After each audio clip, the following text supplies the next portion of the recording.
Bonjour à tous, c'est votre frère Michel Abraham Baril.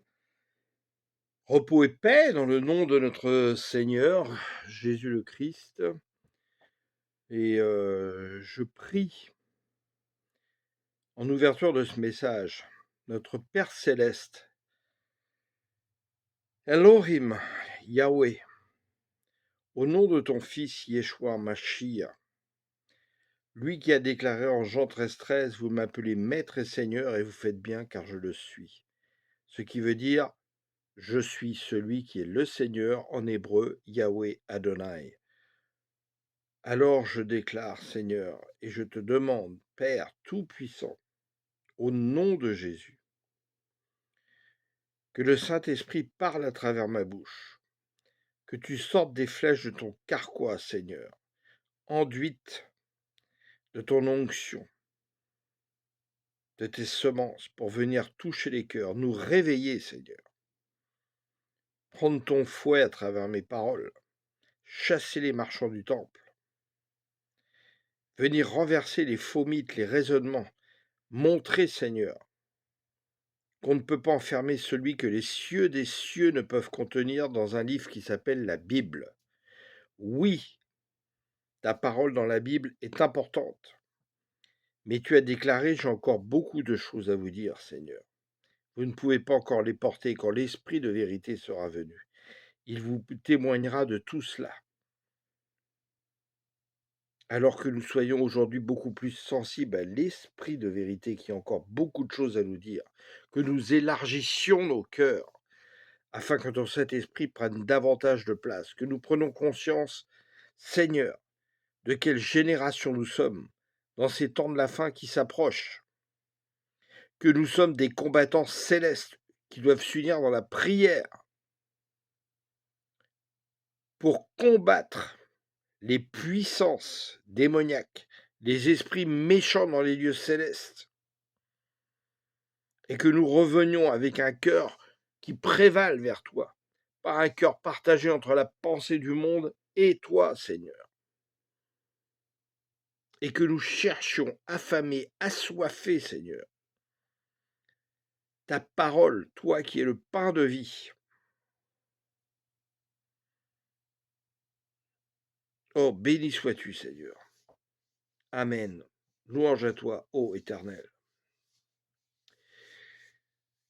Donc, frères et sœurs, aujourd'hui, je viens faire un discours pour nous encourager à nous examiner. Vous savez, quand parfois on va faire un check-up à l'hôpital pour voir dans quel état on est, alors on peut vivre des radios, des scalaires, plein de choses, et bien qu'on fasse cela aujourd'hui, mais spirituellement. Voir si nous sommes des croyants du statut social du dimanche dans l'Église, où nous ne sommes pas transformés, donc nous ne portons pas de fruits, soyons clairs, pas d'hypocrisie. Nous ne servons pas pour le Seigneur, en fait, nous ne sommes pas utiles dans son œuvre. Ou si nous portons du fruit, si nous sommes transformés, si nous témoignons autour de nous chaque jour que nous ne parlons pas du Seigneur que le dimanche, mais tous les jours, autour de nous, dans le monde séculier, aussitôt que le Seigneur ouvre une fenêtre pour que nous puissions parler à des personnes qu'il nous envoie, vers des personnes qu'il nous envoie. Si nous sommes assez consacrés dans le Seigneur, sanctifiés, pour être capables de laisser le Seigneur agir à travers nous pour guérir des malades, par exemple, chasser des démons. Comme le Seigneur a pu me dire dans les paroles prophétiques qu'il m'a données de 2021 à encore très peu de temps, il a dit il y a de bons intendants et de mauvais intendants.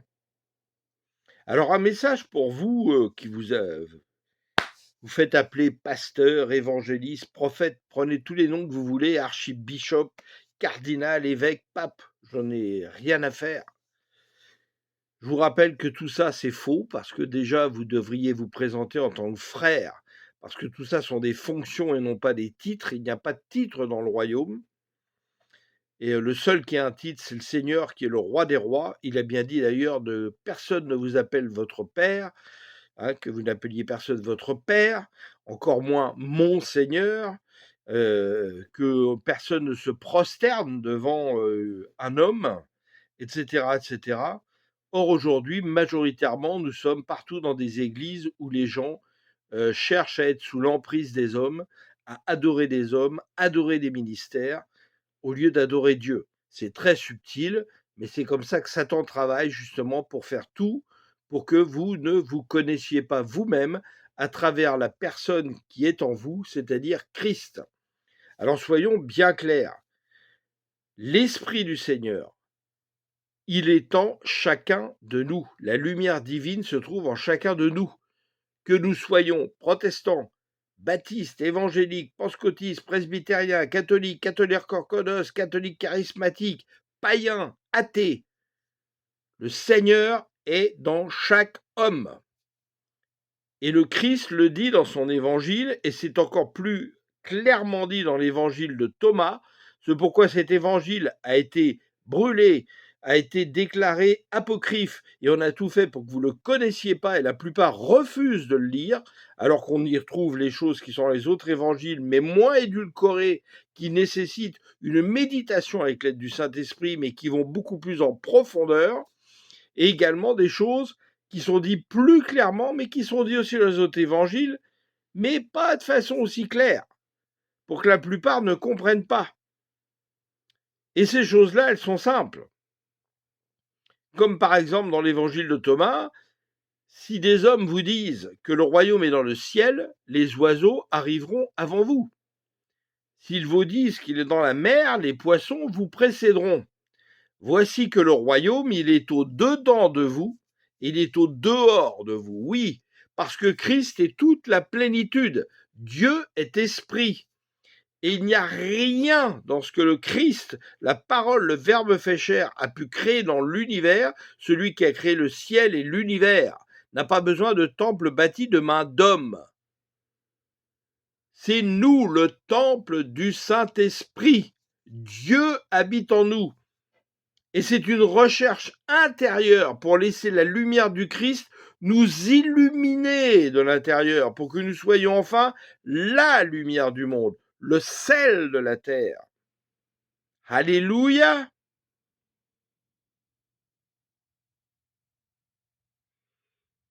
Et bien d'autres choses. Dans l'évangile de Thomas, par exemple, il est dit quoi? Qu'est dit ailleurs dans les autres évangiles, mais pas de façon aussi claire. Heureux l'homme qui mange le lion, et malheureux celui que le lion mange. Qu'est-ce que ça veut dire? Mon corps est une nourriture, mon sang est un breuvage, je suis le pain de vie. Alors oui, mangeons le Seigneur pour devenir ce lion de la tribu de Juda, un homme avec la force du Christ qui agit en nous. Et l'autre, c'est quoi? Le lion rôde pour voir celui qu'il va dévorer. Alors que ce soit nous qui mangeons le lion et non pas l'autre lion qui est Satan qui vienne nous manger. Et c'est ce qui se passe malheureusement dans la plupart des églises aujourd'hui, qu'elles soient catholiques, protestantes, évangéliques, juives, messianiques, ce que vous voulez. Pourquoi? Parce que nous ne laissons pas le Saint-Esprit nous parler, se développer en nous. Et je vous le dis parce qu'en plus je l'ai vu. Le Seigneur m'a envoyé dans plein d'églises, dans le monde, de différents types d'appellations. J'ai observé quasiment partout la même chose. Si un homme vient parler en vérité, on va lui faire comprendre dehors. C'est exactement ce qui s'est passé pour Christ. Quant à la synagogue, ils étaient avancés pour prendre le rouleau d'Ésaïe 61 et de dire l'Esprit du Seigneur est sur moi. Vous connaissez la suite. On l'a foutu dehors et on a voulu le précipiter dans un précipice et le lapider. Eh bien, si le Seigneur Jésus, je vous le dis en vérité, si le Seigneur Jésus, aujourd'hui totalement incarné, 100% homme, 100% Dieu, venait dans la plupart de vos églises, prenne le micro, s'avance à la chair, on lui dirait, oh, mais qui est invité à parler là? Qui t'a invité à prendre le micro? Et s'il commençait à déclarer quelque chose, on lui arracherait le micro, on lui dirait, hé, dehors là. C'est mon église, c'est ma chair. Non! C'est l'église du Seigneur qui t'a permis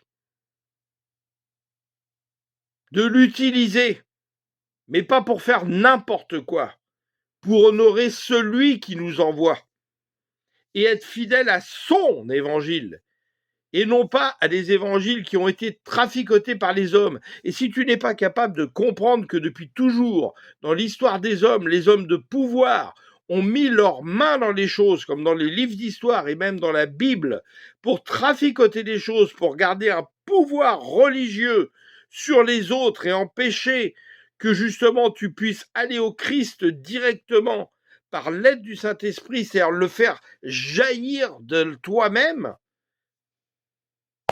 c'est qu'il y a un souci, excuse-moi. C'est que tu connais pas le Seigneur. Tu n'as pas faim et soif de lui.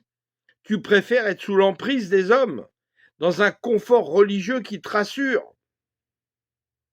Et c'est terrible de voir cela encore aujourd'hui. Heureusement, le Seigneur permet que des hommes se lèvent et qu'ils viennent commencer à combattre tout cela et rétablir la vérité, comme me l'a dit le Seigneur cette semaine. Exposez le mensonge en pleine lumière et la vérité apparaîtra. Agissez partout où le mensonge a travesti la vérité. Alléluia. Alors êtes-vous des combattants du Christ? Êtes-vous des gens assis solidement sur le rocher, les pieds enracinés, comme un arbre fertile auprès d'un courant d'eau, dont le feuillage ne flétrit pas?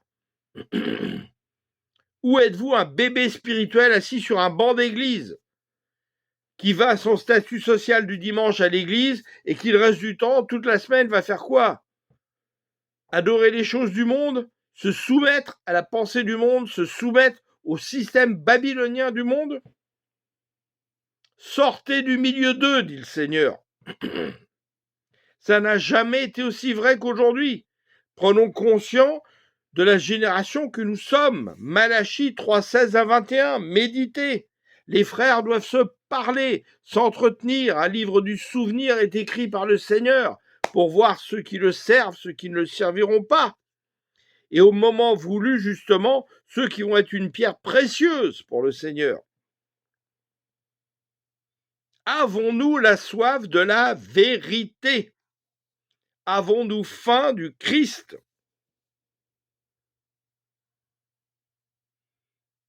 Que trouve-t-on encore dans l'évangile de Thomas? Plein d'autres choses qui sont très intéressantes, où le Seigneur nous montre clairement que celui qui ne se connaît pas lui-même, c'est-à-dire avec le Christ qui vit en lui, et donc qui laisse le Christ vivre en lui, il est la pauvreté, il est privé du tout. Donc il est la pauvreté spirituelle. Quand on parle de pauvreté et de richesse dans la Bible, on parle toujours de la richesse spirituelle et de la pauvreté spirituelle. Pas dans ces églises de prospérité où on vient vous trafiquer la parole. Pourquoi? Parce qu'on sait que ce que vous voulez, c'est la richesse du monde et non pas la richesse spirituelle du Christ. Alors on vous donne ce que vous réclamez. Et ça marche très bien. Et ces gens-là s'enrichissent et nourrissent leur ventre avec la parole du Seigneur. Et à la fin, il y aura d'amers grincements de dents et des pleurs. Oui, si nous ne nous connaissons pas nous-mêmes, à travers celui qui vit en nous, nous sommes la pauvreté. Le Seigneur, en 2021, à 2h30 et quelques du matin, me disait, vous êtes vivants, ce qui veut dire vous êtes vivants dans le Christ, alléluia. Alors, laissez vivre en vous celui qui vit en vous. Amen. Une autre fois, il me disait quoi? Quand Moïse, dans Exode 14, était là, poursuivi par les Égyptiens, les Hébreux, tous devant la mer, que lui a dit le Seigneur? Hé, toi, pourquoi cries-tu vers moi? Lève ton bâton et ordonne à la mer. Ordonne. Parce que le Seigneur lui avait déjà donné un pouvoir à Moïse. Eh bien, aujourd'hui, le Seigneur a dit quoi? J'ai reçu tous les pouvoirs dans les cieux, sur la terre.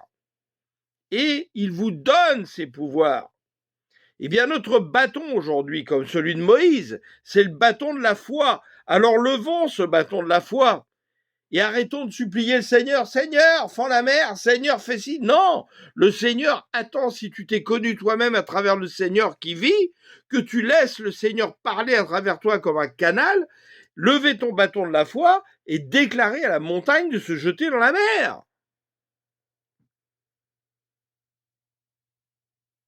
Puissions-nous travailler à cela? Je vous dis pas que c'est facile, mais ça nécessite justement un travail spirituel, un travail de contemplation intérieure, de méditation avec le Saint-Esprit, de recherche du Seigneur qui vit à travers nous, à travers son esprit, car Dieu est esprit. Alléluia! Alors examinons-nous aujourd'hui, faisons un scanner, prenons notre tension spirituelle, voyons le cholestérol, le diabète satanique qui est en nous. Sommes-nous en bonne santé spirituelle? Que dit la parole? Que tu prospères comme l'état de ton âme. L'âme est reliée au cœur, en hébreu, comme à l'esprit. Et le royaume que le Seigneur est venu établir, c'est un royaume de la conscience. Parce que la conscience relie absolument tout dans l'univers. Et c'est là qu'il est important de comprendre quel est l'état de la conscience universelle dans les jours dans lesquels nous vivons. Est-ce que cette conscience est beaucoup plus tournée vers le monde ou vers le Seigneur? Le constat est pitoyable.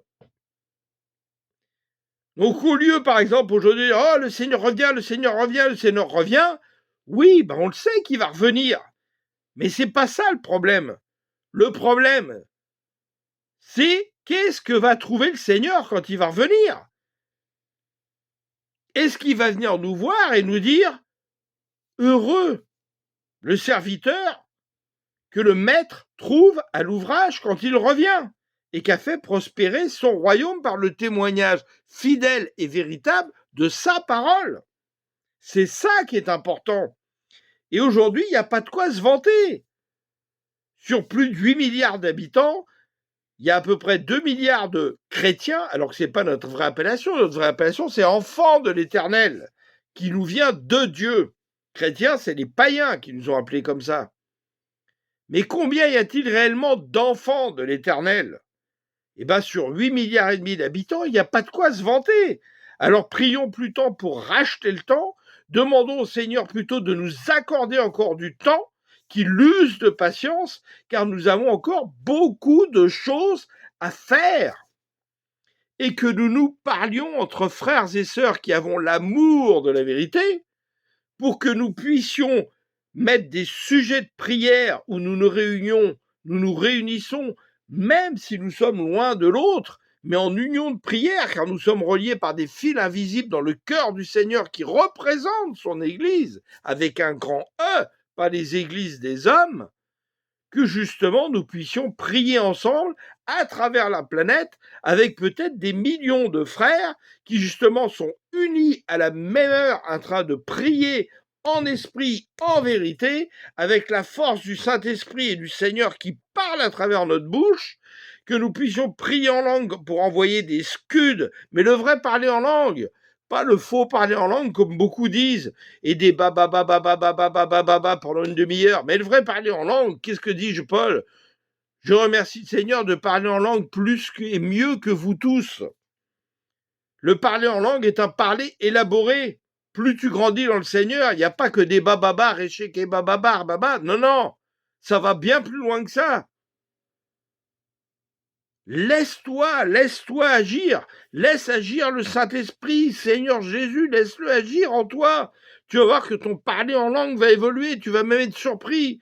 Tu vas même croire parfois prononcer des mots qui ressemblent à l'hébreu, alors que tu ne connais pas l'hébreu.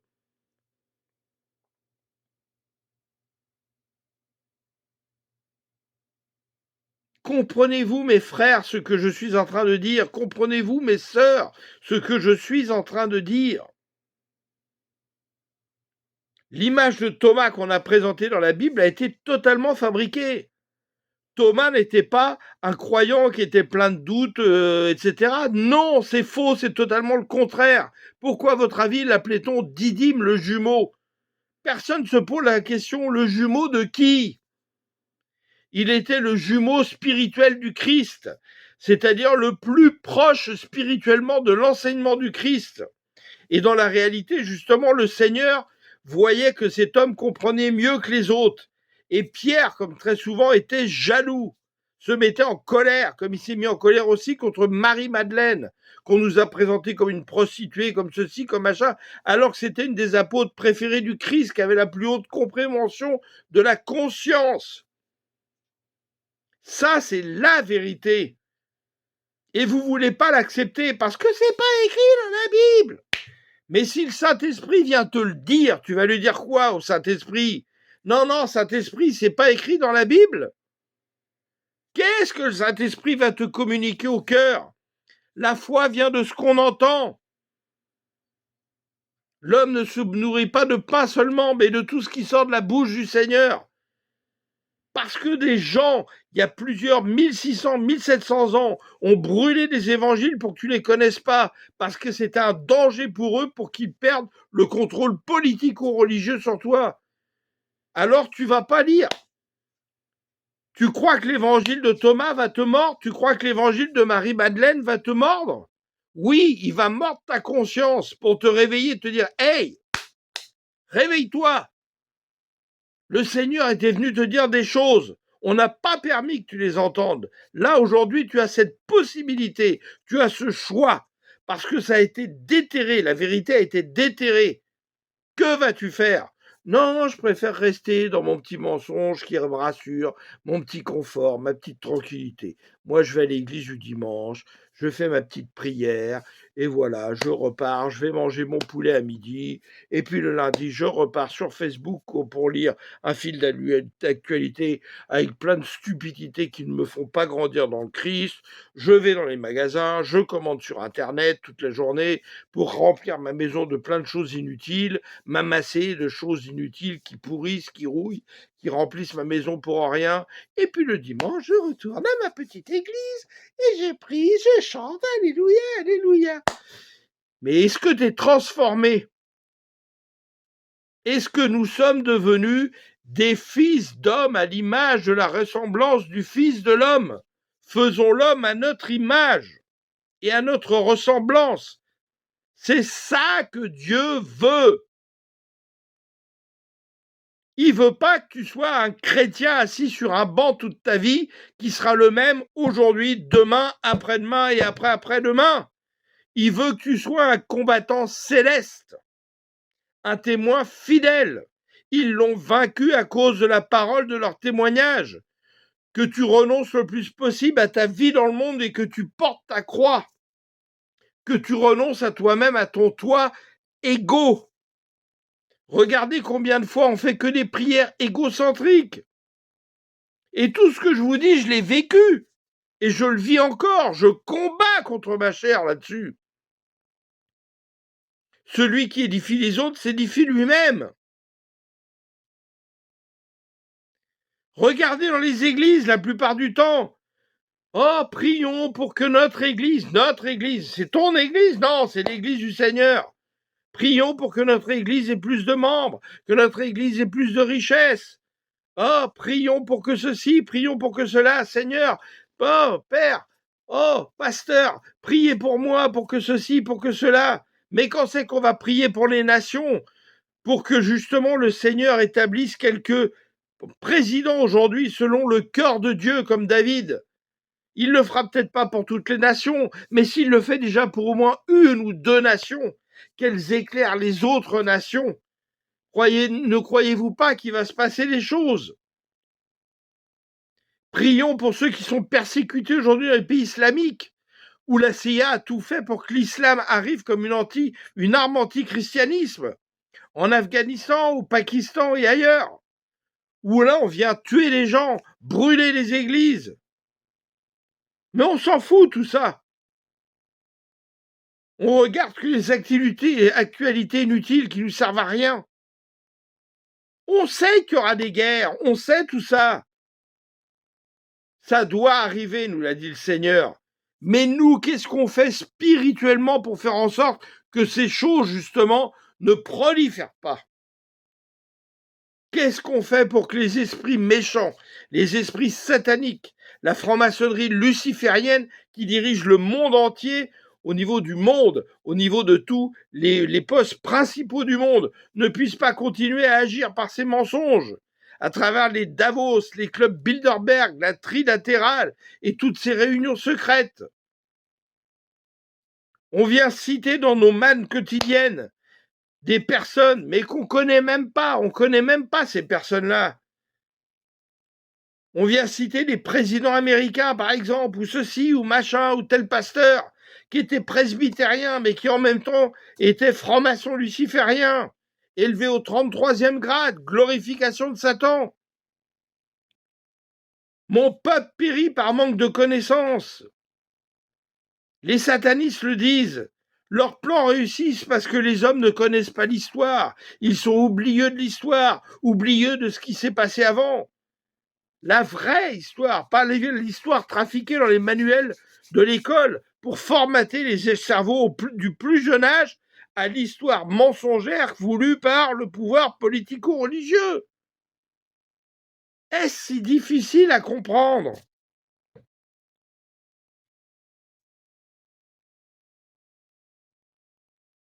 Alors, vous savez cela aujourd'hui. Vous avez la possibilité de le connaître. La question est de vous poser qu'est-ce que vous allez faire? Avez-vous avoir le courage de lire, de méditer des évangiles qu'on vous a déclarés apocryphes et qui ne sont pas des vrais évangiles? Il y a des évangiles apocryphes qui ne sont pas bons. Je les ai lus, c'est pas la parole de Dieu. Mais il y en a d'autres qui sont très bons. Ayez le courage de lire, dont l'évangile de Thomas. Lisez le cahier de l'amour qu'on trouve en PDF et que je tiens à votre disposition si vous le voulez, où Christ est venu parler en 1968 à Luigi Gaspari, un poche du Padre Pio, qui est un catholique, pendant 5 jours. Ce qu'il m'a fait après m'avoir consacré. Il m'a parlé pendant 5 jours, du lundi au vendredi, pareil, rendant toute la gloire à lui et à son Père. Et dans le cahier de l'amour, Christ déclare, excusez-moi, la même chose que l'évangile de Thomas.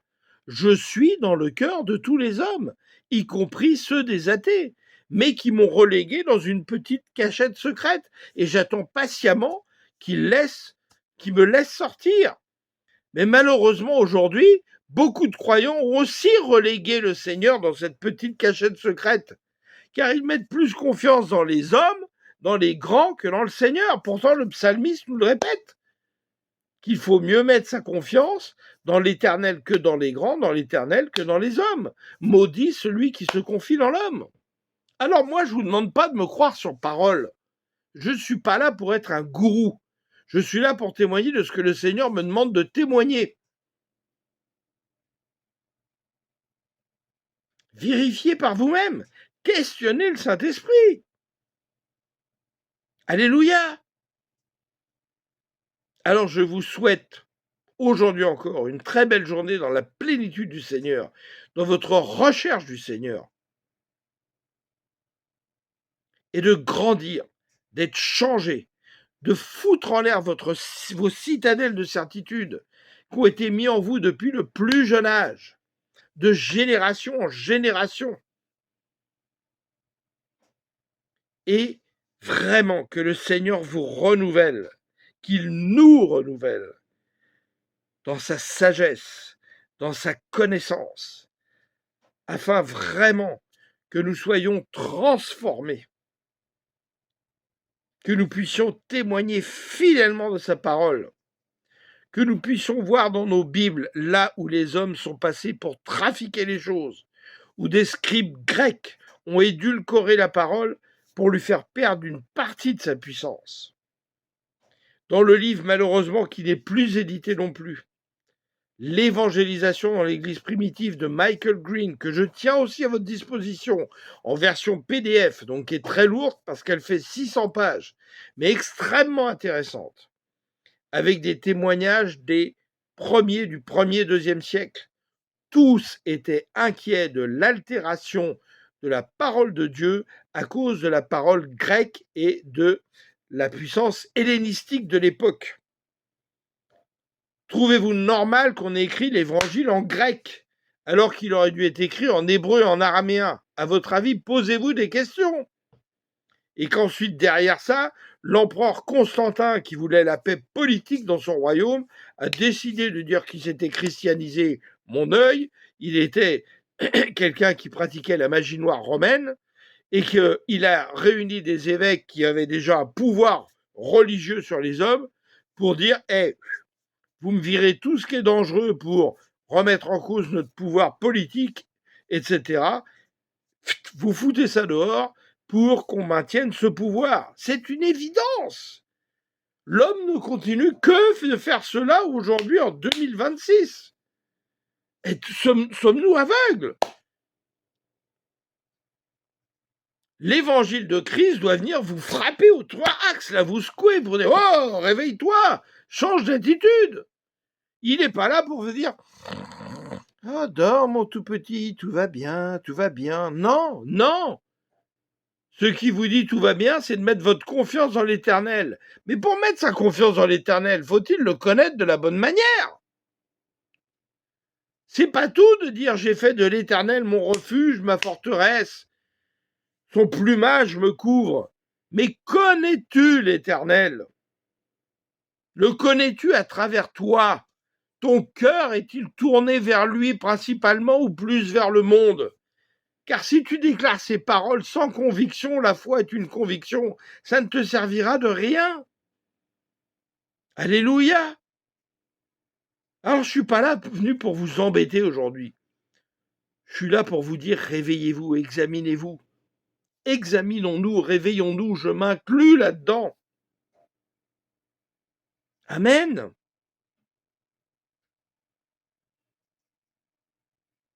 Nous sommes dans des temps que beaucoup ont voulu voir, dans une génération qui, malgré les tribulations que nous allons vivre, est bénie. Mais le seul moyen de traverser ces tribulations, de ne pas avoir peur même de mourir dans notre chair, pour ne pas apostasier le Seigneur et gagner la vie éternelle, c'est de nous connaître à travers le Christ, d'être fortifiés dans le Christ. Si nous sommes juste des bébés religieux, je vous le dis, nous ne traverserons pas les tribulations vainqueurs. Ça, je vous le garantis. Que la grâce du Seigneur nous aide. Oh oui, Seigneur. Oh oui, Seigneur. J'invoque ta bonté, ta miséricorde qui durera toujours. Et j'en appelle, Seigneur, vraiment, à ce que tu puisses, Seigneur, envoyer ton Saint-Esprit aujourd'hui et dans tous les jours de 2026 pour réveiller les consciences. Oui, réveiller les consciences. C'est-à-dire, Seigneur, permettre que ton royaume prenne vie en chacun de nous, Seigneur. Oui, alléluia. Béni soit le nom de l'Éternel, Yahweh Adonai.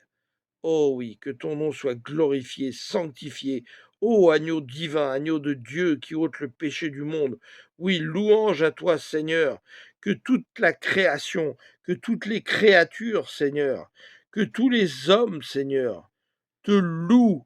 Oui, te louent. Chante ta victoire, chante ta gloire, Seigneur, maintenant et à jamais, car tu es digne de louange et de gloire, maintenant et à jamais.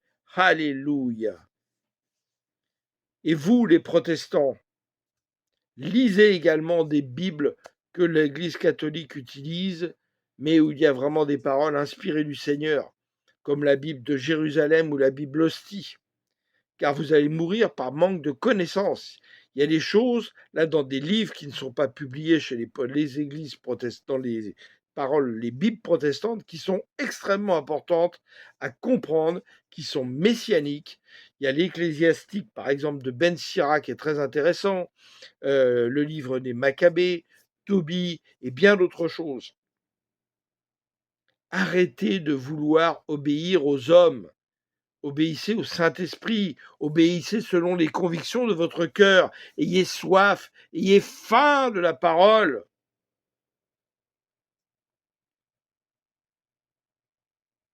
Amen. Merci Seigneur. Oh oui, merci Père, merci au nom de Jésus. Je te rends grâce. Alléluia. Et ayez plusieurs Bibles, s'il vous plaît, si vous n'avez pas les moyens d'en acheter. Vous pouvez avoir, je n'aime pas la chaîne EMCI pour bien des choses qu'elle fait, mais son outil de lecture de la Bible, il n'y a pas de publicité dessus et vous avez au moins 7 traductions. Vous pouvez le mettre en raccourci sur votre téléphone si vous voulez. Comparez les traductions. Vous allez voir où il y a des énormes erreurs de traduction d'une Bible à l'autre. Faites attention. Instruisez-vous, cherchez, creusez, frappez. Le Seigneur vous ouvrira. Soyons affamés, assoiffés. Alléluia. Il faut nous rassasier de la parole du Seigneur par son Saint-Esprit avant toute chose.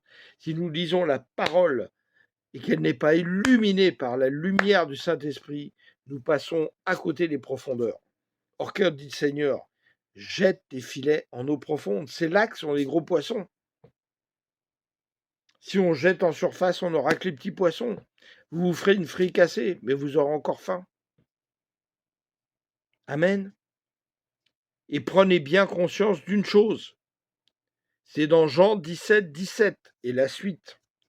Vous êtes un et un avec le Seigneur par votre foi. Si vous êtes un croyant qui vit réellement dans la foi, vous êtes un et un avec le Seigneur. Et Satan a tout fait pour vous retirer de cette équation. La Trinité n'est un concept catholique qui n'est pas dans la Bible. Le Père a oint le Christ du Saint-Esprit. Croyez-vous que ça s'arrête là? Bien sûr que non. Le Saint-Esprit est venu pour vous baptiser du feu du Saint-Esprit, pour faire de vous des croyants dans la foi, unis un et un avec le Père et le Fils par l'Esprit du Seigneur, car le Père, le Fils sont esprits.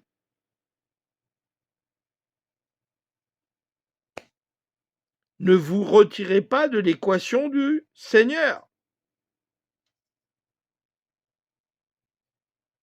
Amen. Alléluia. Je vous aime. Mais l'amour de Dieu est là pour corriger, reprendre, exhorter, comme il le dit, Paul, à Timothée. Fais l'œuvre d'un bon évangéliste. Nous ne sommes pas là pour caresser les oreilles. Vous avez assez d'églises dans le monde aujourd'hui qui sont là pour caresser les oreilles, vous faire ne plus supporter la saine doctrine, vous cherchez une foule de docteurs. Moi, je ne suis pas là pour ça, je ne le serai jamais pour ça, car ce n'est pas le mandat que le Seigneur m'a donné, et croyez-moi, ce que j'ai apporté est lourd. C'est pas facile tous les jours. Heureusement que le Seigneur me fortifie, et je lui demande de continuer à me consacrer dans la vérité. Amen. Pour tous les frères et sœurs qui me connaissent réellement, je vous embrasse particulièrement. Allez, par le baiser fraternel. En le Christ, par le Christ, pour